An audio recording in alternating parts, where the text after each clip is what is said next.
छत्तीसगढ़ की double engine की सरकार में बह रही विकास की बयार। युवाओं को मिल रहा रोजगार, सपने हो रहे साकार। छत्तीसगढ़ की विष्णुदेव साय सरकार अपनी योजनाओं के जरिए लगातार गरीब और पिछड़ों के उत्थान के लिए काम कर रही है।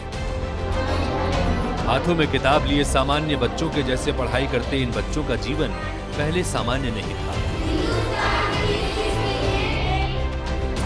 सुदूर अंचलों में सुविधाओं के अभाव में जिंदगी गुजार रहे ये पहाड़ी कोरवा बच्चे अब समाज की मुख्य धारा से जुड़ रहे हैं। सीएम साय के निर्देशन में कोरबा जिले में रहने वाली विशेष पिछड़ी जनजाति पहाड़ी कोरबा और बिरहोर के 108 बेरोजगार युवाओं को नौकरी भी दी गई है।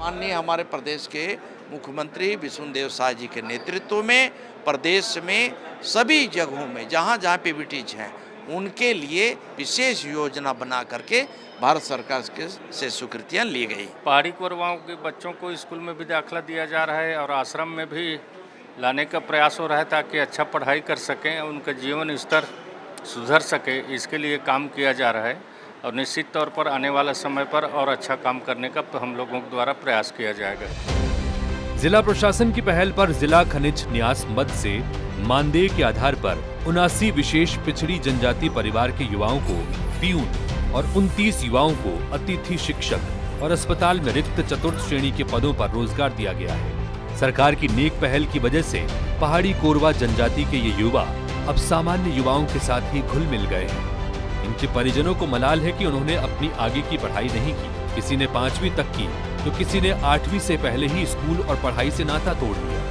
पहाड़ी कोरवा जनजाति के इन लोगों का कहना है कि काश उन्होंने उस वक्त पढ़ लिया होता तो आज उन्हें जंगल में बकरी नहीं चराना पड़ता। वे भी किसी स्कूल और अस्पताल में नौकरी कर रहे होते तो उन्हें गरीबी से जूझना नहीं पड़ता। अभी हमारे सरकार साय जी हैं और लड़का मल्ला जितना भी जो भी व्यवस्था देते हैं बहुत अच्छा तरीका से देते हैं। खेल कूद से लेकर के शिक्षा में भी और क्या कहते हैं आपमन के हॉस्टल में खाना पीना से लेकर रहे के व्यवस्था भी बहुत अच्छा है। यहाँ हॉस्टल में खाना दाल सब्जी मिलते और सप्ताह में तेल साबुन भी मिलते। यहाँ के मैम मन अच्छे से पढ़ाते लिखाते हैं। मस्त है व्यवस्था और सब चीज मिल रहा है सर। सुविधाओं की बात करें तो क्या क्या मिलता है यहाँ पर? खाना पीना किस तरीके की व्यवस्था है? खाना पीना और तेल फूल भी मिलता है। यहाँ की पढ़ाई कैसे होती है? अच्छा होता है। रहने में कोई तकलीफ आप लोगों को या किसी प्रकार की? नहीं। अभी जब से नई सरकार बनी है व्यवस्था कैसी है और क्या ये आगे भी चलनी चाहिए? हाँ चलनी चाहिए।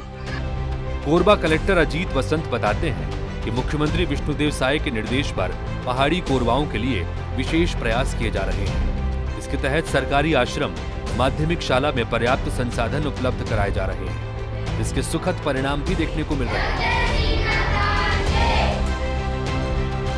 आदिवासी विकास विभाग के सहायक आयुक्त श्रीकांत कसेर ने बताया कि आश्रम में अनुशासन के साथ बच्चों को समय पर पढ़ाई कराने के साथ ही उनके खाने और खेलकूद का विशेष ख्याल रखा जाता है।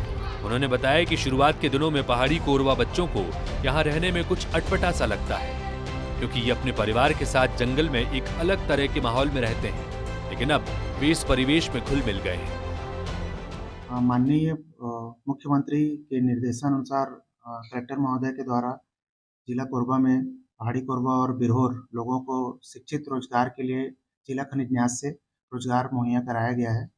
इस वर्ष अधिकांश छात्रावास आश्रमों स्कूलों में भी पहाड़ी कोरबा बिरहोर के द्वारा अपने बच्चों को एडमिशन कराया गया है। नई सरकार आने से बहुतों को बहुत नौकरी मिल रहा है, तो लोग दूसरे लोगों का लेके प्रेरणा लेके उन लोग सब पढ़ने की ओर उत्सुक हो रहे हैं और ज्यादा से ज्यादा भर्ती हो रहे हैं। शासकीय आश्रम माध्यमिक शाला डेमरू है। यहाँ आश्रम की सुविधा है।